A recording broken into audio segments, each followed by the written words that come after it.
Hello and welcome everyone. So today's problem is related to pivot operation in SQL. And before I start, there is a disclaimer. अगर आपके पास time नहीं है तो please do not watch this video क्योंकि ये video थोड़ा लंबा होने वाला है एंड ये इसलिए कि पिवट ऑपरेशन एसक्यूएल में बहुत इंपॉर्टेंट टॉपिक है बट आई गारंटी यू अगर आप ये वीडियो इंड तक देखते हैं तो इसके बाद आपको कोई भी प्रॉब्लम आने वाली नहीं है पिवटिंग में. सो let's start. So let us read the problem, then we are going to see solution step by step.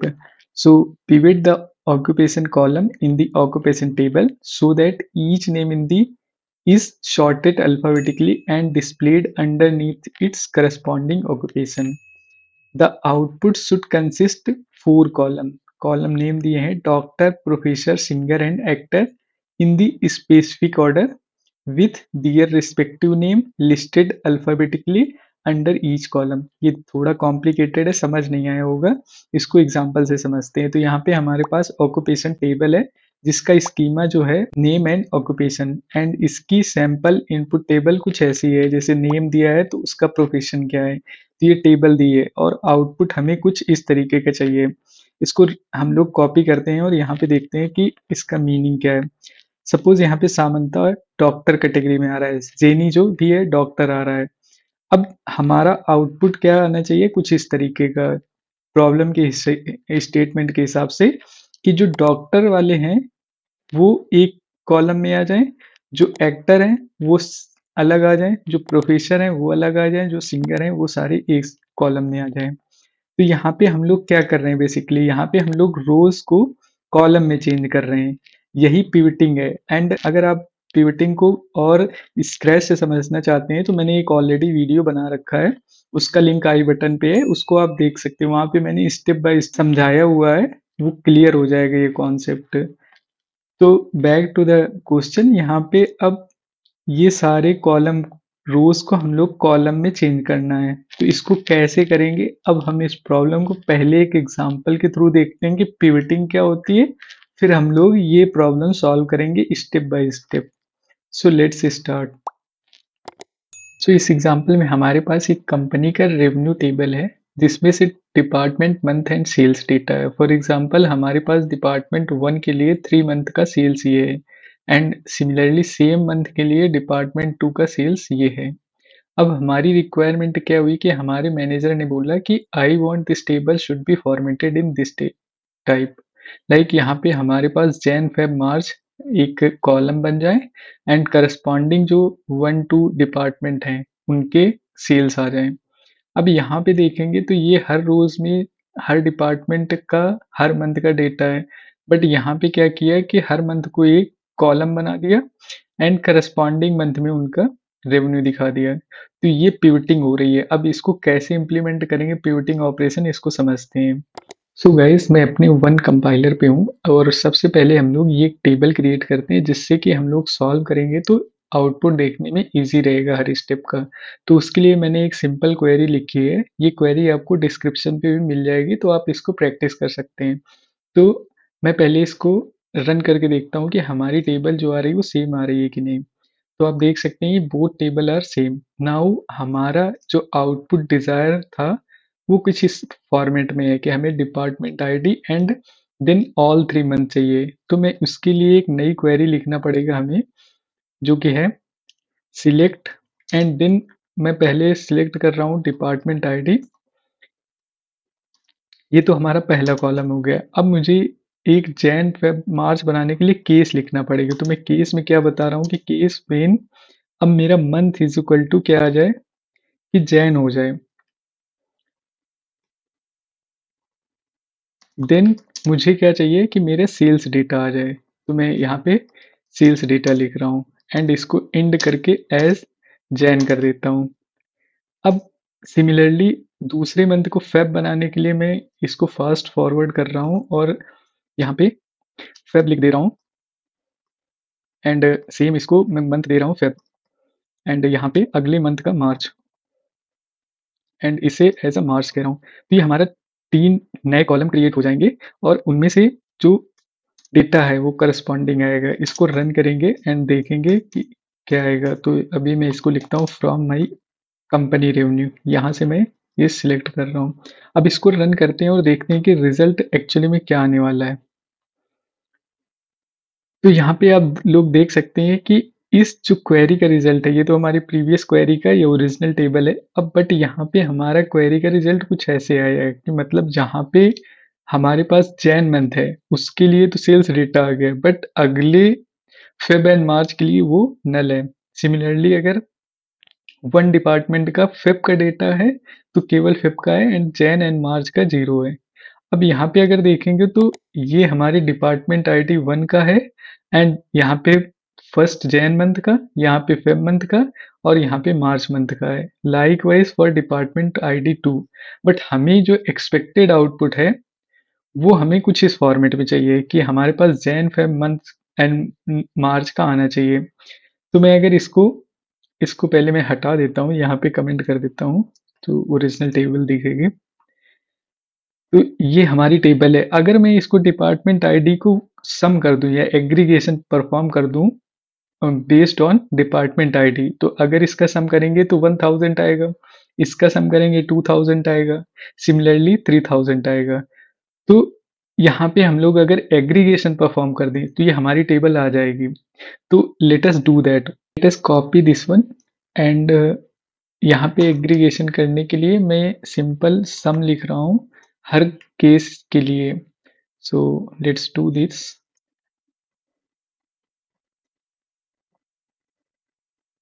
अब चूंकि हम लोगों ने सम किया है तो मुझे एग्रीगेशन के लिए ग्रुप बाई दिखना पड़ेगा, तो मैं लिख रहा हूँ ग्रुप बाई। अब ग्रुप बाई किसके बेसिस पे? डिपार्टमेंट में, क्योंकि हमें हर डिपार्टमेंट के लिए अलग कॉलम चाहिए। लाइक यहाँ पे तो इसको ग्रुप बाई मैं लिख रहा हूँ डिपार्टमेंट आईडी।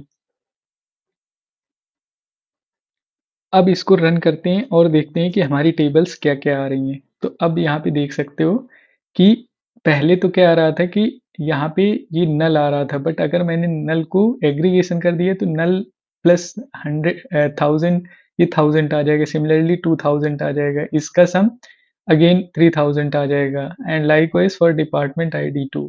अब आप यहाँ पे सोच रहे होंगे कि ये क्यों कर रहे थे, ये वाला स्टेप तो अननेसेसरी है। Yes, it is unnecessary.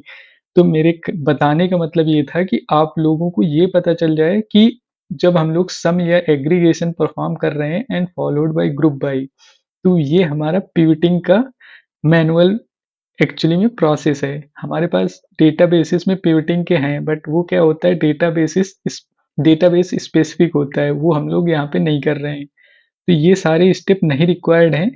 आप इनको अवॉइड करके सिंपल में सेम रिजल्ट आउटपुट यहाँ से आ सकता है, बट ये जो स्टेप परफॉर्म किया है ये समझाने के लिए था। अभी इसका यूज जब हम लोग एक्चुअल प्रॉब्लम हैकर रैंक के करेंगे तो उसमें यूज केस आएगा। सो अब होप कि ये आपको प्रॉब्लम समझ आ गई होगी कि यहाँ पे कैसे हम लोगों ने ये पिवटिंग ऑपरेशन किया है। अगर नहीं आए तो मैं ये फाइल आप लोगों को लिंक में शेयर कर दूंगा, वहाँ पे आप लोग चेक कर सकते हैं and you can play with it. So now let's do hacker rank problem. So guys इस हैकर रैंक की प्रॉब्लम के लिए भी मैं वन कंपाइलर यूज कर रहा हूँ। ये टेबल हम लोगों ने जो देखा था वो ऑक्यूपेशन टेबल है और जो एक्सपेक्टेड आउटपुट है कुछ ऐसा था। मैं पहले इस टेबल को क्रिएट करता हूँ ताकि हर स्टेप को समझ सकें कि क्यों कर रहे हैं। तो इसके लिए सेम क्वेरी मैंने लिखी हुई है, ये आपको मिल जाएगी डिस्क्रिप्शन पे। अब पहले इसका आउटपुट देख लेते हैं कि हमारी टेबल फॉर्म हो रही है कि नहीं। सो यू कैन सी कि ये हमारी ओरिजिनल टेबल जो हमारे पास एज अ इनपुट थी वही सेम टेबल है। So guys to avoid the time मैंने एक पहले से ही ये कोड लिख रखा है। इसमें से हम लोग सेम वही केसेस बना रहे हैं, क्योंकि हमें रिजल्ट में क्या चाहिए कि 4 न्यू कॉलम चाहिए, जैसे doctor, professor and singer and actor. तो लास्ट टाइम हम लोगों ने पिछली प्रॉब्लम पे जो केसेस बनाए थे सेम वही केसेस हैं।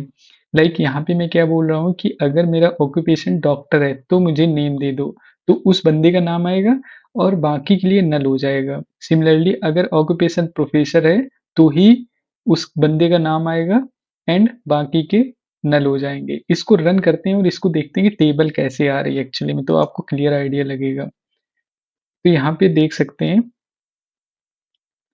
ये हमारी टेबल आ गई। पहले मैं इसको कमेंट कर देता हूँ ताकि ये एक ही केवल टेबल दिखे। अब यहाँ पे देख सकते हैं कि जो सामंता था वो हमारा डॉक्टर है एंड जेनी डॉक्टर है, तो वही बंदे आ रहे हैं केवल एज अ नेम, बाकी उस रो के लिए सारी एंट्री नल है।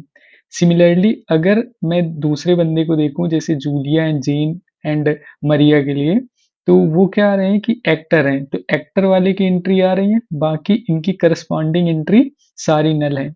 सिमिलरली फॉर अदर के लिए।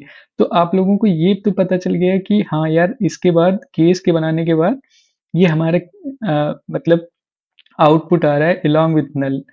अब नेक्स्ट स्टेप हम लोगों ने लास्ट टाइम पे एग्रीगेशन किया था, बट वहां पे हमारे पास एक प्लस पॉइंट ये था कि हमारे पास यूनिक की डिपार्टमेंट थी, बट यहाँ पे कोई डिपार्टमेंट लाइक की नहीं है। अगर मैं इसको लाइक डायरेक्टली एग्रीगेशन परफॉर्म करूं, मैं इसको कोड को एग्रीगेशन परफॉर्म करके दिखाता हूँ क्या प्रॉब्लम आएगी। ये मैं सारे कोड पहले से लिख रखा है टाइम बचाने के लिए, अदरवाइज बहुत टाइम लगता है इसमें। अब यहाँ पे देखो मैंने इसमें मैक्स लगा रखा है यहाँ पे, तो आप मैक्स यूज कर सकते हैं या सम कर सकते हैं, कोई भी दिक्कत नहीं है। ये दोनों प्रॉब्लम बेस्ड ऑन कैसी हमारी सिचुएशन है हम लोग पिवटिंग के लिए यूज करते हैं। तो अब मैं इसको रन करता हूँ एंड देखता हूँ कि यहाँ पे प्रॉब्लम क्या आने वाली है। तो इसको एक्सपेंड करते हैं और देखते हैं क्या हो रहा है। अब यहाँ पे देख सकते हैं कि इस लास्ट क्वेरी का जो रिजल्ट आया केवल एक ही एंट्री आ रही है। क्यों? क्योंकि यहाँ पे ग्रुप बाई किसी के बेसिस पे नहीं हो रहा, हर कॉलम का केवल मैक्स मतलब पहला वन वन एंट्री ले रहा है। जैसे सामंता ले लिया, इसने एसले की जगह केटी ले लिया, क्योंकि ये मतलब कोई ऑर्डर तो मेंटेन नहीं हो रहा, बट हमारे पास क्या आ रहा है, वन एंट्री आ रही है।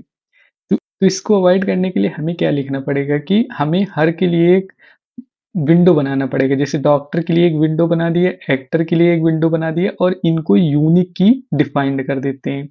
तो मैंने उसके लिए भी एक क्वेरी लिखी हुई है, तो इन सारी को कमेंट करता हूँ और वो लेके आता हूँ।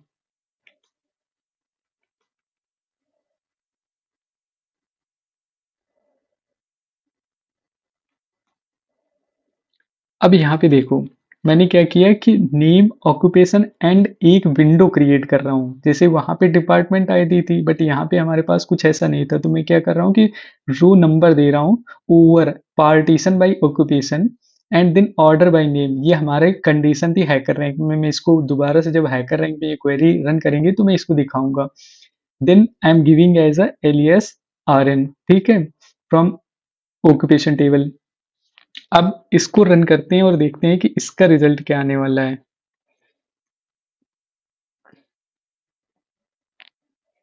तो यहाँ पे देख सकते हैं कि सेम ही टेबल आ रहा है, बट हमारे पास रैंक का एक नया कॉलम आ गया। अब रैंक ने क्या किया कि इसने एक विंडो क्रिएट कर दी है। जैसे एक्टर की एक विंडो है एंड 1 2 3 इसकी रो नंबर हम लोगों ने दे दिया। सिमिलरली एक डॉक्टर की विंडो बन गई एंड प्रोफेसर्स की विंडो 1 2 3 बन गई एंड देन लास्ट सिंगर की।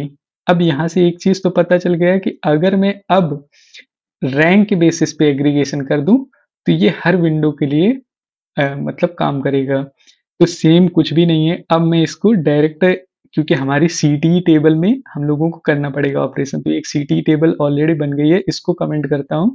एंड अब जो हमारा एग्रीगेशन परफॉर्म कर रहे हैं वो एक सीटी टेबल पे कर रहे हैं।